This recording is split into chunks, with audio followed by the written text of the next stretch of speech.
आपको पता है हमारे पास अपना कुछ नहीं है, हमारी इवन तो जुबान भी अब फिलहाल अपनी नहीं है। पाकिस्तान की जो foreign minister for state of foreign affair Hina Rabbani Khar साहिबा हैं, वो अफगानिस्तान गई और वो मुल्ला यकूब से मिलना चाहती थी, लेकिन उन्होंने मिलने से इनकार कर दिया। अभी रिसेंटली की न्यूज़ थी कि 3% डिस्काउंट सऊदी अरेबिया ने भी इंडिया को देने से जो है एडमिट किया है कि हम देते हैं 3%, और रशिया भी उनको डिस्काउंट रेट पे तेल जो है प्रोवाइड कर रहा है, लेकिन हमें उन्होंने डिस्काउंट छोड़ो तेल ही देने से इनकार कर दिया। उन्होंने इन रिटर्न ये कहा है हमारे भारत के साथ ट्रेड हम करना चाहते हैं, राहदारी का हमें खोली जाए, वहां से अटारी से हमारी चीजें काबल आए।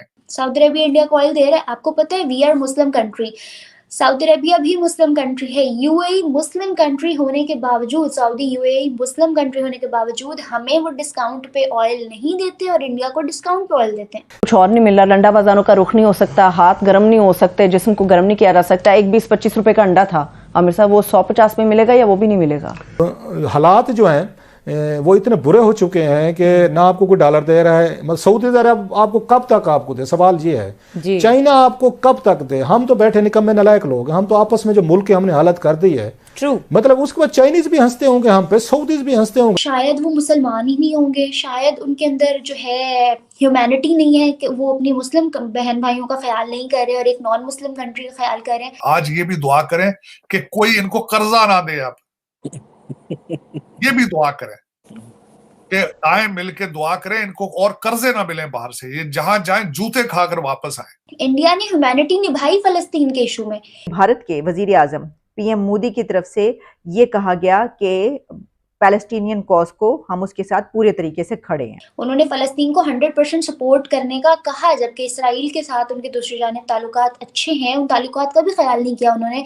अब आप ये देख लें कि इंडिया और इसराइल बहुत ही करीबी दोस्त, कमाल की दोस्ती, कमाल के ताल्लुकात हमेशा से, और उन्होंने अपना जो है दिल खोला फलस्तीन के लिए।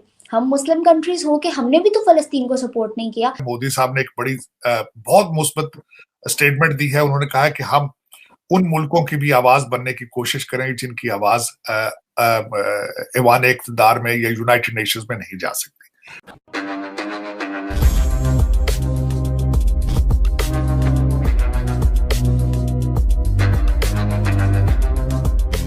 नमस्कार दोस्तों, आज से 3-4 दिन पहले हमने एक वीडियो डाला था जिसमें हमने आपसे कहा था कि तहरीके तालिबान पाकिस्तान, जो कि पाकिस्तान आर्मी के साथ एग्रीमेंट किया था सीज फायर का, उसे उन्होंने फाड़ कर फेंक दिया है। अब टीटीपी अपने फाइटर्स को हुक्म दिया है कि जो भी पाकिस्तानी, भले वो पाकिस्तान आर्मी का हो या फिर नॉर्मल सिटीजन, उस पर अटैक किया जाए। और उसके साथ साथ टीटीपी ने पाकिस्तान को वार्निंग भी दिया था कि वे पाकिस्तान में सुसाइड बॉम्बिंग करा के पाकिस्तान को दहला देंगे। तो इस चीज से डरते हुए पाकिस्तान के deputy foreign minister Hina Rabbani कर भागते हुए अफगानिस्तान पहुंची ताकि वे इन तालिबान की पांव पकड़कर माफी की भीख मांगे और किसी भी तरह से टीटीपी को सीज फायर करने पे राजी कर ले। लेकिन दोस्तों, अफगान तालिबान ने हिना रब्बानीकर से मिलने से ही मना कर दिया है। तो चलिए दोस्तों, इसी पर पाकिस्तानी मीडिया का रिएक्शन देखते हैं। आपको पता है हमारे पास अपना कुछ नहीं है, हमारी इवन तो जुबान भी अब फिलहाल अपनी नहीं है, तो उन चीज़ों को देखते हुए हमें उनकी माननी पड़ती है, सुननी पड़ती है। बाकी कंट्रीज तो इतनी ज़्यादा डिस्काउंट लेने से रिफ्यूज़ कर सकती हैं क्योंकि उन्हें डर होगा कि क्या पता रशिया दे ना दे, ऑयल देने से इनकार क्यों ना कर दे। मगर हम कहीं ना कहीं लकीर के फ़कीर आ जाते हैं, तो हमें एडमिट करनी पड़ी वो बात। हमने उस वही सुनते हुए रशिया को कहा कि हमें 40% डिस्काउंट चाहिए एंड रशिया रिफ्यूज़ड। क्योंकि अच्छा, अब इसमें बड़ी एक लॉजिकल बात यह है कि रशिया ने रिफ्यूज़ क्यों किया।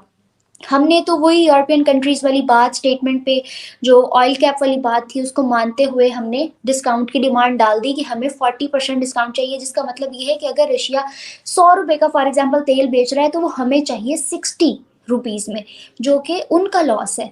उसको इसमें हार्डली कितना प्रॉफिट हो जाएगा, 10-20, इससे ज़्यादा नहीं। तो जहाँ पहले वो हाफ का रेशो रख के प्रॉफिट ले रहा था और उस प्रॉफिट को वो लोग इन्वेस्ट कर रहे थे अपनी वार के अंदर, अब उसका 10% हो जाएगा, जो कि बहुत लॉस में जा सकते हैं वो। अदर देन दैट चलो ये तो हो गया कि पाकिस्तानियों ने डिमांड किया, लेकिन रशिया ने रिफ्यूज क्यों किया? Y Russia refused? एक तरफ वो डिस्काउंट के साथ, अभी रिसेंटली की न्यूज थी कि 3% डिस्काउंट सऊदी अरेबिया ने भी इंडिया को देने से जो है एडमिट किया कि हम देते हैं 3%, और रशिया भी उनको डिस्काउंट रेट पे तेल जो है प्रोवाइड कर रहा है, लेकिन हमें उन्होंने डिस्काउंट छोड़ो तेल ही देने से इनकार कर दिया। What's the reason? इसके पीछे बेसिक रीजन ये है कि एक तो if we see in past, तो पास्ट हिस्ट्री में रशिया ने एक पाकिस्तान के ऊपर क्लेम किया था, पाकिस्तान के ऊपर एक इल्ज़ाम लगाया था कि ये जो मुल्क है ये यूक्रेन के वेपन्स में हेल्प करता है, हिडन हेल्प करता है, इस वजह से हमें इस मुल्क से ख़तरा है और हम इन लोगों के साथ नहीं चल सकते। उसकी वजह से पाकिस्तान और रशिया की ट्रेड के ताल्लुकात कभी भी खासे अच्छे नहीं रहे। लेकिन अगर दूसरी जाने बात करूं कि अभी करंट सिनेरियोज में ऐसा क्या हुआ कि रशिया को के दिमाग में अभी भी वो बात है, तो करंटली कोई भी मुल्क अपना जो है ना खुद का डाउनफॉल चाहता है और ना ही अपने बेनिफिट से हट के सोचता है। जिस तरह से डेवलपमेंट दुनिया में चल रही है, इकोनॉमी लोगों की आगे बढ़ रही है, उन चीज़ों को अगर देखा जाए तो आपके सामने है कि रशिया को नज़र आ रहा है, रशिया छोड़े पूरी दुनिया को नज़र आ रहा है कि आने वाले टाइम में 2023 में पाकिस्तान का इन्फ्लेशन और पॉवर्टी कहाँ जाएगा। तो पाकिस्तान के इन्फ्लेशन बढ़ जाएगा, पॉवर्टी ज़्यादा हो जाएगी, एजुकेशन डाउनफॉल पे है, पॉलिटिकल स्टेबिलिटी है नहीं, उसके अलावा क्राइसिस ऑलरेडी चल रहे हैं, एग्रीकल्चर फील्ड हमारी थोड़ी बेहतर थी, वो हमारे फ्लड्स की वजह से नेचुरल डिज़ास्टर हो गया उसमें।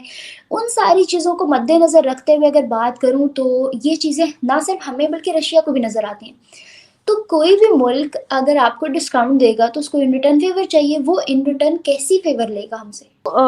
अब इंडिया को वो ऑयल दे रहे हैं, ठीक है, इसके पीछे क्या रीजन है? इंडिया जो डिस्काउंट में ऑयल दे रहा है, इवन कि चाइना को दे रहे हैं, क्या रीजन है अच्छा, इंडिया को ना, पहली तो हमें इस बात पे शौक होना ही नहीं चाहिए कि वो लोग इंडिया को ऑयल दे रहे हैं, क्योंकि सिर्फ रशिया नहीं है जो इंडिया को ऑयल दे रहा है, सऊदी अरेबिया इंडिया को ऑयल दे रहा है। आपको पता है we are Muslim country, Saudi Arabia भी मुस्लिम कंट्री है, यूएई मुस्लिम कंट्री होने के बावजूद, सऊदी यूएई मुस्लिम कंट्री होने के बावजूद हमें वो डिस्काउंट पे ऑयल नहीं देते और इंडिया को डिस्काउंट पे ऑयल देते हैं।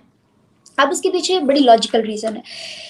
बहुत सारे लोगों के दिमाग में आएगा कि शायद वो मुसलमान ही नहीं होंगे, शायद उनके अंदर जो है ह्यूमैनिटी नहीं है कि वो अपनी मुस्लिम बहन भाइयों का ख्याल नहीं कर रहे और एक नॉन मुस्लिम कंट्री का ख्याल कर रहे हैं। तो बेसिक रीज़न ये है कि आपको भी पता है तिजारत में कोई भी रिलीजन को बाद में और मुल्क नेशन के मफाद को पहले देखता है, और यही चीज़ है अभी करंटली जो है सऊदी अरेबिया के साथ देख लो या फिर रशिया के साथ या कोई भी और कंट्री हो। इंडिया ने ह्यूमैनिटी निभाई फ़लस्तीन के इशू में, उन्होंने फ़लस्तीन को 100% सपोर्ट करने का कहा, जबकि इसराइल के साथ उनके दूसरी जानिब ताल्लुकात अच्छे हैं, उन ताल्लुकात का भी ख्याल नहीं किया उन्होंने, और उन्होंने अपना जो है दिल खोला फ़लस्तीन के लिए। हम मुस्लिम कंट्रीज़ हो के हमने भी तो फ़लस्तीन को सपोर्ट नहीं किया। सोशल मीडिया पे बैनर्स लेके खड़े हो जाने से फ़लस्तीन को सपोर्ट नहीं होती है। अगर इंडिया ह्यूमैनिटी के लिए फ़लस्तीन को सपोर्ट कर सकता है नॉन मुस्लिम कंट्री होके, और कहीं ना कहीं जो है अपने मफाद या कुछ भी कहा जा सकता है, तो फिर रशिया या सऊदी अरेबिया की अगर बात करूं तो वो लोग क्यों देखें मुस्लिम कंट्रीज़ को? वो भी तो पहले यही देखेंगे ना कि उनकी कंट्री को फ़ायदा कहाँ है। खैर, इन्हीं चीज़ों को देखते हुए जो है रशिया के चाइना के साथ, आपको पता है जैसे पाक चीन दोस्ती है हमेशा, इसी तरह रशिया और चाइना की भी बहुत अच्छी दोस्ती है और वो लोग हर चीज़ में उनको हेल्प करते हैं। इंडिया जो है वहाँ इन्वेस्ट भी करता है, वहाँ प्रोडक्शन भी करता है, वहाँ पे अपनी फैक्ट्रीज, कंपनीज, अपने लोगों का काफ़ी अच्छा खासा उनका लेन देन है, और जो कि दोनों के लिए बेनिफिशियल है।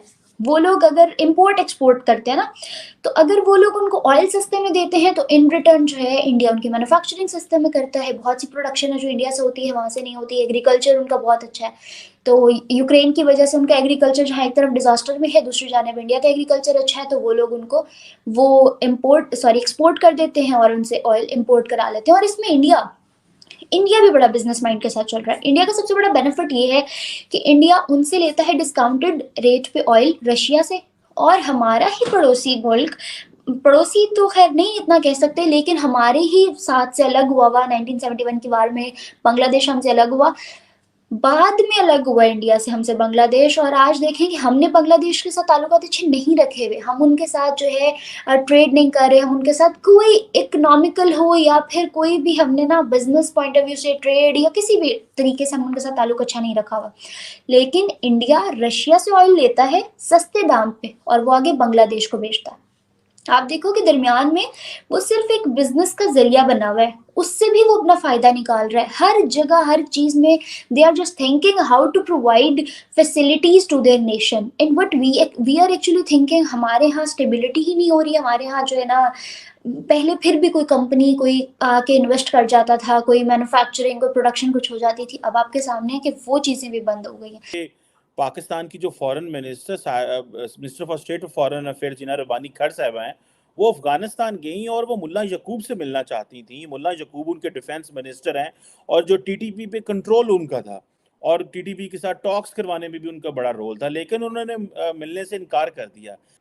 चीमा साहब, एम्बेरसमेंट ये है कि हिना रबानी खर साहबा को चाहिए था कि आप त्यारा लेकर, एक बैंकरप्ट कंट्री का त्यारा लेकर आप वहां चली गई हैं, यहां से फोन करके पूछ लेती कि मुल्ला याकूब मुझे मिलेंगे भी या नहीं मिलेंगे।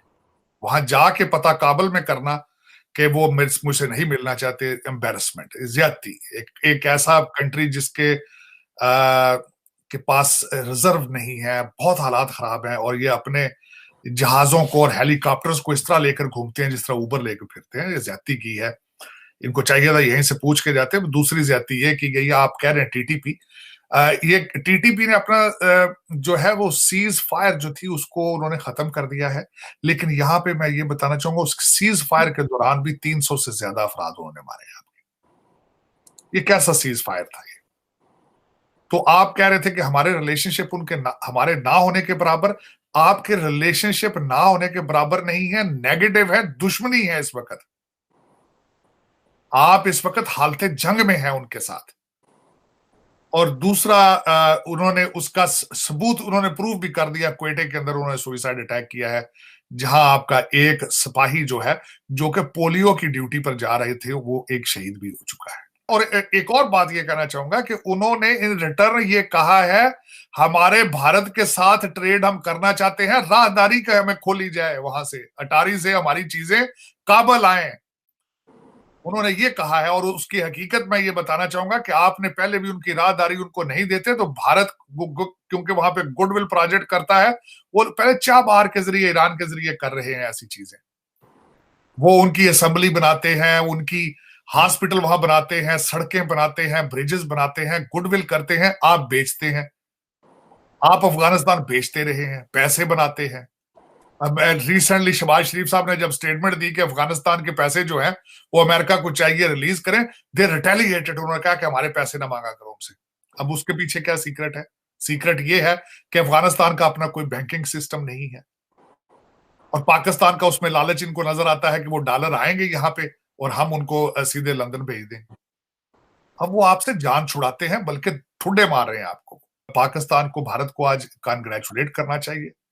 G20 की प्रेसिडेंटशिप का आज उनका पहला दिन है। मोदी साहब ने एक बड़ी बहुत मुस्बत स्टेटमेंट दी है। उन्होंने कहा है कि हम उन मुल्कों की भी आवाज बनने की कोशिश करेंगे जिनकी आवाज ऐवान इक़्तिदार में या यूनाइटेड नेशंस में नहीं जा सकती। Very positive.